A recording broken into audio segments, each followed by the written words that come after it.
आज हम कक्षा 12वीं अकाउंट के पहले चैप्टर साझेदारी के प्रवेश के बारे में चर्चा करेंगे। इस पाठ का बोर्ड की परीक्षा में गुण भाग 4 मार्क का है, जिसमें 1 मार्क का विकल्प आएगा और 3 मार्क का एक सवाल आएगा। 11वीं कक्षा में अब तक हमने व्यक्तिगत मालिकों के धंधे के बारे में पढ़ाई की है। व्यक्तिगत मालिकी के धंधे में यानी एकाकी पीढ़ी के अंदर कई सारी मर्यादाएं होती हैं, जिसकी वजह से हम साझेदारी पीढ़ी की ओर बढ़े हैं। साझेदारी पीढ़ी का जन्म हुआ है, तो उसकी मर्यादाएं क्या थी जिसकी वजह से साझेदारी पीढ़ी का जन्म हुआ है, उसे हम देखते हैं। पहली है, व्यक्ति के पास पर्याप्त मात्रा में वित्त होता है परंतु उसके पास कुशलता नहीं होती है। मतलब व्यक्ति के पास पैसा बहुत है पर धंधा किस प्रकार से करना और धंधा करके उसमें से लाभ कैसे कमाना, ये कुशलता उसमें नहीं है। दूसरी है, व्यक्ति के पास कुशलता तो बहुत है पर उसके पास पर्याप्त मात्रा में वित्त यानी कि पैसा नहीं है। व्यक्ति कुशल है, उसको सब कुछ संभालना आता है, धंधा चलाना आता है, पर उसके पास पैसा नहीं है, ये उसकी मर्यादा हो जाती है। तीसरा है, धंधे के जोखिम का बंटवारा करना। हम जानते हैं जब अगर व्यक्ति अकेला धंधा करता है तो उसमें सबसे बड़ा जोखिम होता है हानि का। हानि अगर लगातार कई वर्षों तक चलती रहे तो उसकी वजह से धंधा बंद करना पड़ सकता है। तो धंधे के जोखिम के अंदर बंटवारा करना तीसरा उसका मर्यादा थी। फिर है, अगर कोई व्यक्ति धंधा अच्छे से कर रहा है, उसका विस्तार करने के लिए उसे अधिक व्यक्तियों की आवश्यकता पड़ती है, अधिक पूंजी की आवश्यकता पड़ती है, तो अकेला व्यक्ति उसके लिए मर्यादित हो जाता है। अगला है, धंधे के विकास के लिए, अधिक पूंजी के लिए, कुशलता के लिए और व्यक्ति और संचालन शक्ति की आवश्यकता के लिए हमें साझेदारी पीढ़ी की आवश्यकता पड़ती है। संचालन शक्ति, अगर आपका धंधा दिन प्रतिदिन विस्तृत हो रहा है तो अकेला इंसान सभी प्रकार के क्षेत्रों को नहीं संभाल सकता है, इसलिए उसे अन्य व्यक्तियों की और पूंजी की और कुशलता की आवश्यकता होती है। इसलिए हम साझेदारी की ओर बढ़े हैं। साझेदारी क्या होती है, उसका अर्थ क्या है और परिभाषा क्या है? तो साझेदारी यह ऐसे व्यक्तियों के बीच का संबंध है जो सभी द्वारा या सभी की ओर से उनमें से कोई एक व्यक्ति द्वारा चलाए जाने वाले धंधे का लाभ बांटने के लिए सहमत हुए हैं। यानी एक से अधिक व्यक्ति, कम से कम 2, अधिक से अधिक 50, अभी आपके कोर्स के अनुसार ऐसे व्यक्ति अगर इकट्ठे हो जाएं, उनके बीच में संबंध स्थापित हो कि वह सभी मिलकर एक धंधा चलाएंगे, या तो उन सभी की ओर से उनके बदले कोई एक व्यक्ति पूरा धंधा संभालेगा और जो भी धंधे का लाभ होगा वो सारे आपस में बांट लेंगे निश्चित अनुपात में, उसे हम साझेदारी कहते हैं।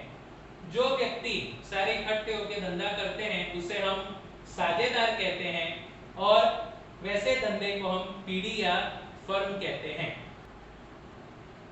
अब हम देखते हैं साझेदारी के लक्षण क्या है, यानी कैरेक्टरिस्टिक्स ऑफ पार्टनरशिप। साझेदारी है वो करार से अस्तित्व में आती है। करार लिखित भी हो सकता है या मौखिक भी हो सकता है, पर इच्छित यही है कि आप अगर लिखित करार करें तो बेहतर है, क्योंकि मौखिक करार में पीछे उलझने आती है और सुलझाने में दिक्कत होती है। दूसरा है लाभ का उद्देश्य। आप कोई भी धंधा करते हैं, मुख्यतः आपका उद्देश्य होता है लाभ कमाना, तो साझेदारी भी लाभ के उद्देश्य से ही अस्तित्व में आती है। तीसरा है वैधानिक धंधा। आप कानून द्वारा स्थापित किए गए वैधानिक धंधे ही कर सकते हैं।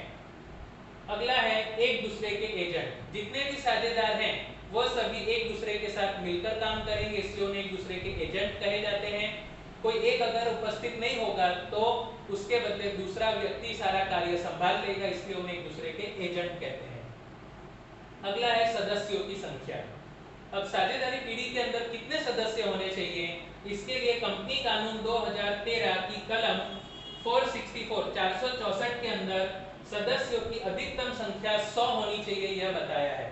परंतु 2014 में हाल के जो कंपनी के नियम हैं उसमें नियम 10 के अनुसार सदस्यों की अधिकतम संख्या 50 होनी चाहिए, यानी कम से कम 2, अधिक से अधिक 50। 2 से 50 व्यक्ति के अंदर आप पीढ़ी बना सकते हैं। साझेदारी पीढ़ी के अंदर जिम्मेदारी अमर्यादित होती है। कई बार आपका धंधे में नुकसान हो जाता है तो आपको अपने देनदारों को पैसा चुकाना पड़ता है। चुकाने के लिए पीढ़ी की संपत्ति भी बेचनी पड़ती है, अगर वो भी कम पड़े तो साझेदारों को अपनी निजी संपत्ति भी बेचकर पैसा चुकाना पड़ता है, इसलिए उनकी जिम्मेदारी अमर्यादित होती है। अगला है पीढ़ी की मालिकी और संचालन। जो भी सारे साझेदार हैं इकट्ठे होकर पीढ़ी के मालिक कहे जाते हैं और वही सारे इकट्ठे होकर या उनमें से कोई एक पीढ़ी का संचालन करता है, तभी व्यवसाय आगे बढ़ सकता है। अब साझेदारी करार पत्र क्या होता है, जिसे हम इंग्लिश में पार्टनरशिप डीड कहते हैं। साझेदारी से संबंधित लिखित दस्तावेज को हम साझेदारी करार पत्र कहते हैं। जो भी साझेदार इकट्ठे होंगे व्यवसाय करने के लिए, वो लोग एक करार पत्र, एक दस्तावेज तैयार करेंगे जिसमें धंधे की सारी शर्तें लिखी जाती हैं, उसे हम साझेदारी करार पत्र कहते हैं। सामान्यतः करार पत्र लिखित हो सकता है या मौखिक भी हो सकता है, परंतु लिखित होना ज्यादा अच्छा है। अब करार पत्र में कौन कौन सी बातों का समावेश होता है, जिसमें पहला है साझेदारों की जानकारी। कितने साझेदार हैं, कौन है उनके नाम, उनके पता, सब अंदर जानकारी दी जाती है। दूसरा, पीढ़ी का विवरण।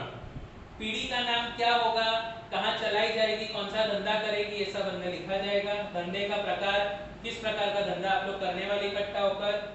चौथा, साझेदारी का प्रारंभ। आप किस तारीख से साझेदारी को प्रारंभ कर रहे हैं, वो अंदर लिखा जाएगा। पांचवा है पूंजी। अब हम जानते हैं कि धंधा चलाने के लिए पैसा चाहिए, तो जो भी धंधे के मालिक यानी जितने भी साझेदार हैं अपने पैसे अंदर लगाएंगे, उसे हम पूंजी कहते हैं। पूंजी कौन कितनी लाएगा, उसका सारा विवरण करार पत्र में होता है। फिर है पूंजी का ब्याज। आप अगर कहीं भी पैसा लगाते हैं तो आपकी अपेक्षा होती है कि आपको उसका कुछ रिटर्न मिले, कुछ ब्याज मिले। तो जिस तरह आप अगर धंधे में पैसा लगाएंगे तो आपको उसका ब्याज भी दिया जाएगा, कितने प्रतिशत दिया जाएगा वो सारा करार पत्र में लिखा होगा। फिर है आहरण। आहरण अर्थात व्यवसाय का मालिक अपने निजी उपयोग के लिए जो पैसा धंधे में से लेकर जाता है या माल निजी रूप से अपने धंधे में से लेकर जाता है, उसे हम आहरण कहते हैं। तो किसी भी साझेदार को अधिक से अधिक कितना आहरण दिया जाएगा, इसका विवरण करार पत्र में होगा। अगर आप आहरण ले रहे हैं तो आपको उसका ब्याज चुकाना पड़ेगा। आहरण का ब्याज, जैसे आप लोग बैंक में से कुछ पैसा ऋण पे लेते हैं, लोन लेते हैं, तो आप लोन के साथ उसका ब्याज चुकाते हैं। वैसे आपकी जरूरत के समय पीढ़ी ने आपको पैसा दिया अपने निजी उपयोग के लिए, तो आप उसको चुकाने के साथ साथ उसका ब्याज भी चुकाएंगे, जिसे हम आहरण का ब्याज कहते हैं। फिर है साझेदारों का वेतन, बोनस, कमीशन या परिश्रमिक। कई बार पीढ़ी में ऐसा होता है कि एक या दो साझेदार हैं, वो अच्छे से नियमित रूप से पीढ़ी में काम करते हैं, सारा संचालन करते हैं, तो वो करने के लिए उनको कुछ कमीशन, बोनस या वेतन या परिश्रमिक देना निश्चित किया जाता है। बाकी साझेदार सहमति से वो सब करार पत्र में विवरण डाल देते हैं। अगला है साझेदार द्वारा पीढ़ी को दी लोन। कई बार पीढ़ी को यानी धंधे में भी पैसे की आवश्यकता पड़ती है, तो वो पैसा हम बाहर से लोन के रूप में ले सकते हैं। परंतु अगर कोई साझेदार सज्ज है, उसके पास पैसा पड़ा है, तो वही पैसा वो धंधे में लोन के रूप में दे सकता है, जिसे हम साझेदार द्वारा पीढ़ी को दी गई लोन कहेंगे। उसमें उसको ब्याज कितना चुकाया जाएगा, उसका भी विवरण होगा। फिर है ख्याति। जब हम किसी नए साझेदार को प्रवेश करवाते हैं या कोई साझेदार निवृत्त होता है, उस समय उसके हिस्से की ख्याति यानी गुडविल, उसने धंधे में कितना नाम कमाया, उस रकम उसको चुकानी पड़ती है, जिसे हम ख्याति कहते हैं। अगला है प्रवेश और निवृत्ति। कई बार हमें अधिक मात्रा में पैसे की जरूरत पड़ती है, पूंजी की आवश्यकता हो, तो हम नए साझेदार को प्रवेश करवाते हैं। माना अभी 3 साझेदार है, उसमें पूंजी पूरी नहीं हो रही, तो हम 2 और साझेदार प्रवेश करवाएंगे। तो उसके लिए क्या हमारी विधि होगी, कैसे प्रवेश करवाना, वो सारा विवरण करार पत्र में लिखा जाएगा। और साथ ही निवृत्ति, अगर कोई साझेदार बीमार है या उसकी मृत्यु हो जाती है, किसी भी कारण से, अपने निजी कारण से धंधा छोड़ना चाहता है, उसके निवृत्ति के कारण के अंदर स्पष्ट किए जाएंगे। अगला है पीढ़ी का विसर्जन। कई बार संयोग ऐसे आते हैं सभी साझेदारों की नहीं बनती है, या धंधे में बहुत ज्यादा नुकसान हो रहा है, या धंधे की एक स्थान से दूसरे स्थान पर हमें जगह बदलनी है। उस संयोगों में पीढ़ी का विसर्जन करने की आवश्यकता पड़ती है, तो वो कैसे होगा, किस तरह से होगा, वो सारा विवरण अंदर दिया जाएगा। तो ये हुई करार पत्र की बात। पर कई बार साझेदारों के बीच में संबंध अच्छे होते हैं, तो वो लिखित करार पत्र नहीं करते हैं और वह करार पत्र मौखिक करते हैं, जिसे हम कहते हैं करार पत्र की अनुपस्थिति। अगर करार पत्र उपस्थित नहीं है तो क्या क्या आपके नियम होंगे। तो पहला, जितने भी साझेदार हैं उनके लिए अनिवार्य नहीं है कि वो पूंजी लेकर आए। आपसी सहमति से और समझ से वो निश्चित करेंगे कौन कितनी पूंजी लाएगा, कोई नहीं भी लाएगा तो भी चल जाएगा। अगला, पूंजी पर ब्याज नहीं दिया जाएगा। अगर करार पत्र है उसमें करार है कि पूंजी पर ब्याज मिलेगा तो देते हैं, पर अगर करार पत्र नहीं है और कोई साझेदार अगर पूंजी पर ब्याज मांगता है तो उसे दिया नहीं जाएगा। साझेदारों के बीच लाभ हानि का वितरण समान भाग से होगा।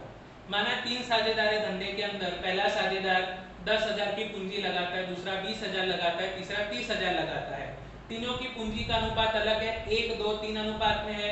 पर अगर हमारे पास करार पत्र नहीं है तो लाभ हानि उनको करार पत्र उनकी पूंजी के अनुपात में नहीं परंतु समान हिस्से में बांटी जाएगी। यानी करार पत्र की अनुपस्थिति में जितना भी लाभ होगा वह तीनों को समान हिस्से में बांटा जाएगा। अगला है आहरण पर ब्याज वसूल नहीं कर सकते। अगर कोई साझेदार आहरण ले जाता है, करार पत्र नहीं है, तो पीढ़ी उससे ब्याज वसूल नहीं कर सकती है। साझेदार को वेतन, बोनस, कमीशन नहीं दिया जाएगा। कोई भी साझेदार अगर धंधे में सक्रिय रूप से काम करता है, धंधा संभालता है नियमित रूप से, तो वो बोनस या कमीशन या परिश्रम का या वेतन का मांग नहीं कर सकता है क्योंकि उनके पास करार पत्र नहीं है। अगर कोई साझेदार ने पीढ़ी को लोन दी है तो उसके ऊपर 6% का वार्षिक ब्याज उसे चुकाया जाएगा, ना उससे कम ना उससे ज्यादा। और पीढ़ी के लिए अगर कोई साझेदार योग्य खर्चा करता है तो उस खर्चे के लिए साझेदार बिल रखकर सारा पैसा वसूल कर सकता है। तो इस तरह करार पत्र की अनुपस्थिति में ये सारे मुद्दे हमें ध्यान रखने हैं।